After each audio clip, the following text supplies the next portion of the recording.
Hi guys, Al DeMarco here along with Steve Budin as general manager of this site. I just want to point out to you again that we've got something unique to this business. I started it over 9 years ago, only guy to do it back then, and still the best in the business. It's the Cappers Consensus. And what that is, you can get my plays, the plays of all the handicappers at the site today at one massively reduced price. And we do it for a reason, to save you money and to make you money. This is such a great thing that you came up with for many reasons. You got two types of gamblers out there that use our service. The guys that have no opinion and they latch on to a hot handicapper and trust his opinion.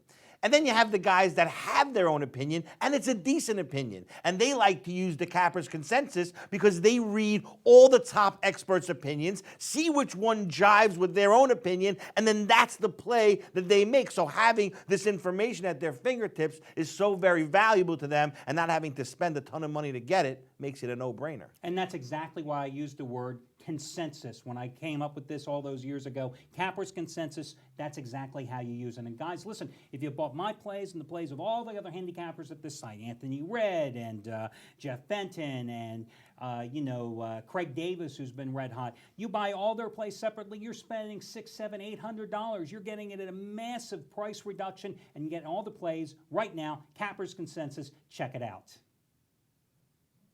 Welcome back, everyone, to the Countdown to Kickoff pregame show, the only nationally televised pregame show that breaks down all your games from a point spread perspective. Al DeMarco here along with Steve Budin, joining us via video conference as he does every Sunday from Atlanta, handicapper Trace Adams. Trace, first game is going to be the first game here next on the docket. In fact, it's going to be your Houston game at home. The Texans laying about 11 points against the Cleveland Browns. Which side do you like in this one? Well, I don't like a side in this one at all, but I love the total, and I love under the posted total, and I'll tell you why. Brownies come into this one averaging just over 15 points per game for the season. Their last 3 games have all landed under the posted total, and they've scored 17 points or less in 6 of their 7 games this year. Meanwhile, Houston, they're really ratcheting it up on defense. Their last 2 games, a total of 21 points allowed. They've allowed 14 points or less in 5 of their 8 games this year, and not surprisingly, 6 of their 8 total games this season have landed under. It's going to be a snore fest, but I think you can count on the under coming through in Cleveland and Houston this Sunday.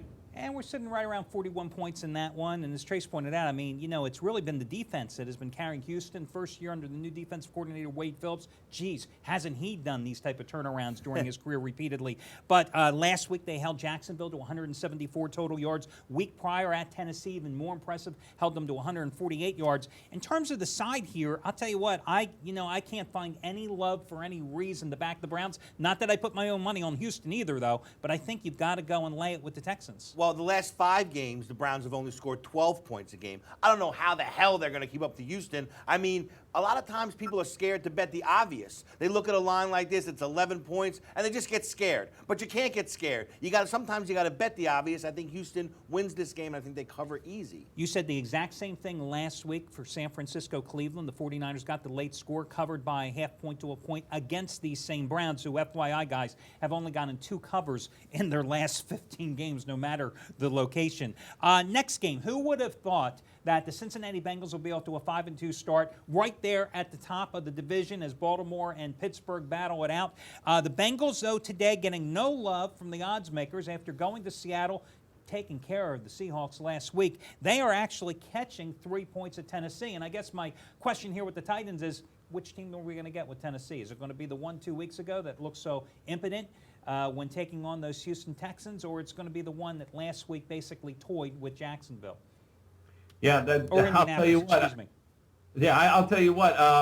I think the latter is going to be the case for the Titans here. I mean, look, they beat the Colts last week, but they only had 96 yards rushing doing it. So I don't know when this running game is going to get on track for the Titans. They're just 5-10, their last 15 as a home favorite. And I'll tell you what, I've never been a big Marvin Lewis guy, but he's got that defense playing some great ball for the Bengals this year, number 2 in the league. And they're on a 4-game winning cover streak, covering all 3 this season as an underdog. I know going from Seattle back to the East Coast is a little bit tough, but I'm going to ride the Bengals here and take the points and look for them to come up big once again on Sunday. Well, Cincinnati's getting the job done because they're managing the offense. They're not asking Andy Dalton to do too much, but that was an impressive defensive performance last week at Seattle. With Cedric Benson serving a 1-game suspension, Bernard Scott stepped in, 22 carries, 76 yards. Benson is back here. I think this is going to be a field goal type of game, a low-scoring game as well, so you might want to think about the under at 41. But, you know, I lean a little toward the Bengals, buying up the half point and the under in this one. I actually really like the Bengals in this spot. And you talk about their defense, number 2 in the league. What it really does for them is it allows them to win the field position game. And that puts Dalton in great spots for him to not have to do too much to score. And I think that's why they've had the success they've had. I like the Bengals here. I think it's a good spot for them, plus the 3 points. Okay, listen, Trace's last game is going to be Dallas-Seattle, but listen, I got to give you the shameless self-promotion There we plug. But it won't be, it'll be shameless, but it won't be self-promoting because I'm going to do it. But your pay after you win plays. Last Sunday, the Detroit Lions, 45-10 at Denver. Monday night, although I don't want to talk about the Monday night team too many times, Kansas City and San Diego under 28 out of 39 over a 4-month period. And again, it's pay after you win, so it's something people you ought to check out because again, if Trace doesn't win, you don't pay, and there's nothing more fair or economical than that. And if Trace wins, your bookmaker pays. Yeah, so that's it's a exactly lot better. it. And everybody's happy except the bookie. Dallas and Seattle, of course, we know the deal with the Cowboys coming off the Sunday night debacle, 34-7 loss at Philadelphia. Meanwhile,